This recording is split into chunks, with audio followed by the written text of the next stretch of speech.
से मुझे किसी ने अटैक कर दिया और मुझे पता भी नहीं चला। उस ऐसे दौरान 10 से 12 लोगों ने बहुत गंदे तरीके से मेरे ऊपर अटैक कर लिया। ऐसा विरार के जो ठाकुर कंपनी है उनका सपोर्ट है, तो ये सिद्धेश और वो ठाकुर कंपनी। देखिए, जब ये झगड़ा हुआ ना तो तभी ठाकुर का किसी भी गैंग का कोई भी कुछ नाम नहीं था। लेकिन मैं एक चीज थोड़ा सा बैकग्राउंड में देख रहा था कि ये लोग है ना, 1 से 2 बार इन्होंने किसी के साथ फोन पे वार्तालाप किया और फोन पे जब वो एक सॉफ्ट सिग्नल आ गया ना तभी ये लोग थोड़ा सा एग्रेसिव बन गए मेरी तरफ। लेकिन जैसे उसके बाद में जैसे उन लोगों ने मेरे ऊपर अटैक किया तो बाद में मेरा भाई जो है हितेश जाधव वो आया और उसने वहां पे थोड़ा सा छुड़ाया। ये जफर खान, समाधान मस्के, ये लोग क्या करते हैं, फूलपाड़ा में बहुत सारे लोगों को 1000 रुपया, किसी को 1500 रुपया, किसी को 2000 रुपया, जिसको जैसे लगे वैसे देते हैं। और एक एग्जाम्पल देता हूं, 1500 रुपया आज दिया, 5 दिन के बाद में तू मुझे 2000 रुपया दे। 2500 रुपया आज दिया, 3 दिन के बाद में तू मुझे 3000 रुपया। नमस्कार, मैं हूं अनीता पांडे और आप मेरे साथ देख रहे हैं पब्लिक की आवाज न्यूज।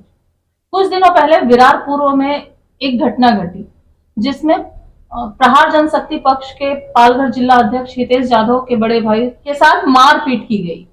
ये पूरा मामला क्या है और वो मारपीट करने वाले लोग कौन हैं, इसके बारे में एक खबर आई थी कि जिन लोगों ने मारपीट किया, जो आरोपी हैं, वो ठाकुर कंपनी जो है विरार की, एक तरीके से कहें तो सत्ता पक्ष, यहाँ की बहुजन विकास आघाड़ी, कहीं ना कहीं उस पक्ष का भी नाम इसमें सामने आया है कि उस पक्ष के कारण ही ये अपराध, जिन अपराधों को ये अंजाम देते हैं, कहीं ना कहीं इनको जो सपोर्ट है वो विरार कंपनी से मिलती है। तो आइए जानते हैं कि ये पूरा मामला क्या है और ये घटना जब घटी तो इसके पीछे का पूरा कारण क्या है। आप सबसे पहले आपका नाम बताइए। श्रीकांत जाधव।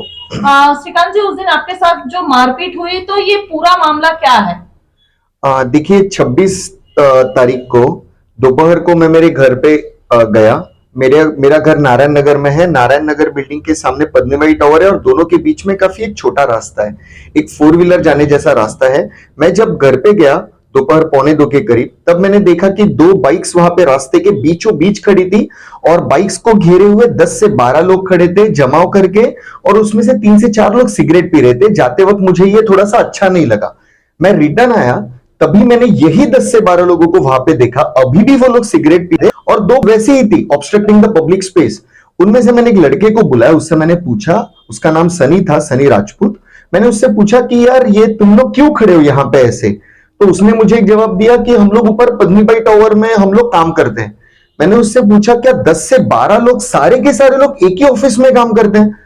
तो इस सवाल का जवाब देने से उसने मुझे एक स्टेयर दिया, मतलब जवाब नहीं दिया, उसने मुझे 2 सेकंड ऐसे देखा और उसने मुझे ये पहला लाइन यूज किया कि तुझे अगर मालूम पड़ेगा हमारे सेट का नाम तो हमारा सेट तेरा उपट्या निकालेगा। मतलब मराठीमध्ये बोलला तो, आमच्या शेटला जर कळलं बोलतो तर तो तुझा उपट्या काढेल। मैंने बोला उपट्या वगैरह काढेल तो सगळा नंतरचा भाग है। मैंने बोला यहाँ पे क्या है, रेसिडेंशियल कॉम्प्लेक्स है, 8th 9th और 10th के बच्चे यहाँ पे आते, इंप्रेशनेबल एज है, एक दूसरे को देके सिगरेट पी सकते हैं, तो ये अच्छा नहीं है। आप लोग जो माहौल बना रहे हैं वो थोड़ा सा गुंडों जैसा माहौल है, तो ऐसे आप यहाँ पे मत खड़े रहिए। मैंने आपको आधे से पौने घंटे पहले भी यहाँ पे देखा था। तब तक वहां पे समाधान मस्के जो है, जफर खान करके है, मरून कलर का टी शर्ट, अगर आप सीसीडी फुटेज देखोगे तो उसमें दिखेगा समाधान मस्के ने रेड कलर का टी शर्ट पहना हुआ है, और ये सनी और ये सारे लोग थोड़ा सा घेराव करके मेरी तरफ आ गए। उसमें से फिर जफर खान ने मुझे बोला कि अगर तेरे को अगर इतनी तकलीफ है तो एक काम कर, हमारे सेट का नाम यूज कर और तू पुलिस स्टेशन में जा, देखो हमारी कंप्लेंट लेते हैं क्या। सेट कौन है इनका? तो यही सवाल मैंने उनसे भी पूछा कि आप इतने बार सेट का नाम यूज कर रहे हो, आपको सिंपल सा एक जवाब देना था कि ठीक है हम लोग सिगरेट पी रहे थे, हम लोग चले जाते, हम लोग यहां से, लेकिन आप बार बार जिस सेट का नाम ले रहे हो। तो उसने मुझे बोला हमारे सेट का नाम सिद्धेश इंडोले है, तो इंडोले या सिद्धेश उंडाले करके है। तो मैंने बोला कौन है ये, तो तब तक तो मुझे नहीं मालूम था। लेकिन मैं उनसे ये सवाल जो था कि चाहे सिंडोले हो चाहे कोई भी हो, आपके पास आईडीज नहीं है, आपके पास कोई भी प्रकार का आइडेंटिफिकेशन लेटर्स नहीं है, मैं आपसे कुछ चीजें मांग रहा हूं, कौन सा व्यवसाय करते हो, आप लोग क्या काम करते हो, इस बेसिक सवाल का आपके पास जवाब नहीं है और आप सिर्फ सेट का नाम लिए जा रहे हो। बस इतनी कमी चली रही थी कि पीछे से मुझे किसी ने अटैक कर दिया और मुझे पता भी नहीं चला। उस ऐसे दौरान 10 से 12 लोगों ने बहुत गंदे तरीके से मेरे पर अटैक कर लिया। ऐसा हुआ।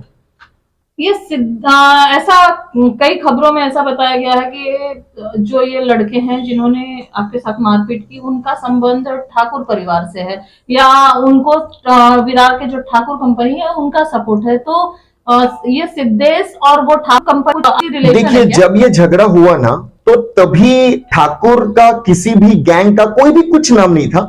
लेकिन मैं एक चीज थोड़ा सा बैकग्राउंड में देख रहा था कि ये लोग है ना, एक से दो बार इन्होंने किसी के साथ फोन पे वार्तालाप किया, और फोन पे जब वो एक सॉफ्ट सिग्नल आ गया ना, तभी ये लोग थोड़ा सा एग्रेसिव बन गए मेरी तरफ। लेकिन जैसे ही उसके बाद में जैसे उन लोगों ने मेरे ऊपर अटैक किया, तो बाद में मेरा भाई जो है हितेश यादव, वो आया और उसने वहां पे थोड़ा सा छुड़ाया, लोगों को थोड़ा सा सेपरेट कर दिया। सेपरेट करने के बाद ये लोग भी पुलिस स्टेशन भाग गए। तो क्योंकि इन लोगों को मालूम पड़ गया कि शायद तक अब यहां पे रुक के थोड़ा सा फायदा नहीं है, तो जब ये पुलिस स्टेशन जा रहे थे, तो मेरे भाई को किसी का फोन आया। मेरे भाई को किसी का फोन आया और फोन पे एक लड़का बोल रहा है मेरे भाई को की तू जर पोलीस स्टेशनला गेलास ना, तर तू याद राख फक्त ही सगळी माझी मुलं आहेत, सोडून दे बोलतो त्या मुलांना। किसका फोन आया था? सिद्धेश उंडारे का फोन आया था।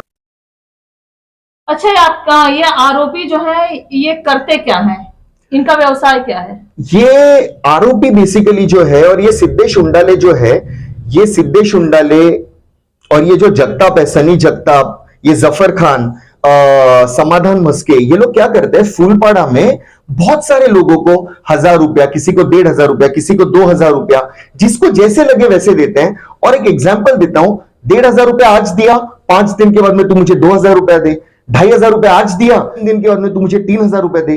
तो अगर आप कैलकुलेट करेंगे तो लगभग 20%, 30%, 40% ब्याज से ये लोग उनको पैसा देते हैं। और अगर किसी ने 2-5 रुपया थोड़ा बहुत अगर कम हो गया, 2-4 दिन लेट हो गया, तो ये लोग धक्का बुक्की करके घर के अंदर घुस के बूढ़े जो माँ बाप है उनके सामने पूरा इज्जत वगैरह निकाल के ये लोग पूरा पैसा वसूल करते हैं। और आपके पहले वाले सवाल का जवाब देता हूं, सिद्धेश उंडाले जो है, ये माननीय सिद्धार्थ ठाकुर जी जो है वेस्ट में, जो हम लोग जिनको प्यार से, अभी मैं तो कभी उनसे मिला नहीं हूं ना, मैंने कभी उनसे वार्तालाप किया है, लेकिन चीकू के नाम से जो जाने जाते हैं, चीकू करके मैंने भी बहुत बार सुना है, ये उनकी वाइफ के सगे भाई हैं और ये इनका व्यवसाय है। ये मतलब लोगों को पैसा देते हैं और 20%, 30%, 40% ब्याज के साथ ये लोग जबरदस्ती करके ये लोग पैसा कमाते हैं। ये उनका पेशा है। जैसा अभी आपने सुना, जो भी ये पूरी मारपीट हुई और इस वारदात को अंजाम देने वाले जो ये लड़के हैं, जिनके लिए वो काम करते हैं, वो सिद्धार्थ ठाकुर का सगा साला है और सिद्धार्थ ठाकुर भाई ठाकुर के भतीजे हैं। तो कहीं ना कहीं ठाकुरों के नाम का उपयोग करके ये लोग लोगों में दहशत फैलाने का काम करते हैं। और लोगों को अगर ये 10 रुपए देते हैं तो उनसे 100 रुपए लेते हैं, 100 रुपए दिए तो 1000 रुपए लेते हैं, और लाख रुपए दिए तो करोड़ों रुपए कमाते हैं। और इस तरीके से ये लोग गैर कानूनी तरीके से अगर बोला जाए तो सारी इस तरीके गैर कानूनी काम करके ये लोग संपत्ति जमा करते हैं। ऐसा पहली बार नहीं हुआ है कि ये जो लड़कों ने मारपीट की है उन्होंने पहली बार ऐसा कुछ किया है। इससे पहले भी उन्होंने विरार में ही एक गर्भवती महिला के साथ मारपीट की थी और उसका जिम तोड़ दिया था। अब सवाल यहाँ पे ये उठता है कि यदि ऐसी अपराधी प्रवृत्ति के लोग इस बार बार लोगों के साथ मारपीट करते हैं, गाली गलौज करते हैं या किसी आपराधिक घटना को अंजाम देते हैं, तो आखिर इनके पीछे इनका सपोर्ट सिस्टम कौन है? तो कहीं ना कहीं इसमें बहुजन विकास आघाड़ी और विराट के जो ठाकुर कंपनी है उनका नाम सामने आता है। ऐसा हर बार होता है कि कई अपराधी जो है वो विराट के ठाकुर कंपनी के नाम का इस्तेमाल करके आपराधिक गतिविधियों को अंजाम देते हैं। फिलहाल इस पे जो विराट की ठाकुर कंपनी है उनको ध्यान देने की जरूरत है। कहीं ना कहीं इन अपराधों के पीछे जिस तरीके से उनका नाम आता है, तो यदि अगर इसमें उन लोगों का कोई इन्वॉल्वमेंट नहीं है तो इस तरीके के लोगों पर उनको लगाम लगाने की जरूरत है और अपने नाम का दुरुपयोग करने की इजाजत किसी को भी नहीं देना चाहिए, ऐसा मेरा मानना है। फिलहाल आज के लिए इतना ही, फिर होगी मुलाकात, तब तक के लिए नमस्कार।